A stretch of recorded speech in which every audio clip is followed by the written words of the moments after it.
Group 2 పరీక్ష రాసేందుకు వెళ్తున్న ఇద్దరు అభ్యర్థులు గాయాల పాలయ్యారు. కరీంనగర్ జిల్లా రామకృష్ణ కాలనీ వద్ద రాజీవ్ రహదారిపై వాగేశ్వరి కళాశాల వద్ద ద్విచక్ర వాహనాన్ని ఎదురుగా వస్తున్న మరో వాహనం ఢీకొట్టడం వల్ల ఇద్దరు యువతులు తీవ్రంగా గాయపడ్డారు.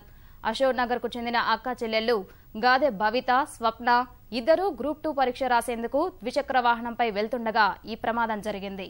కింద పడిన ఇద్దరికి బలమైన గాయాలు కావడంతో హుటాహుటిన రహదారి అత్యవసర సర్వీసు సిబ్బంది కరీంనగర్లోని ప్రభుత్వాసుపత్రికి తరలించారు.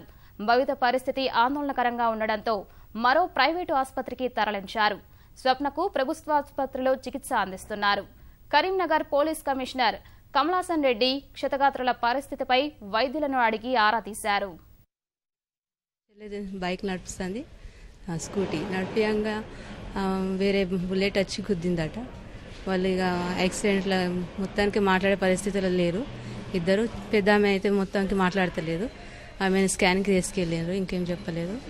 ఇక ఇచ్చిన ఈమె కూడా ఏం మాట్లాడే పరిస్థితిలో లేదు ఇప్పుడు.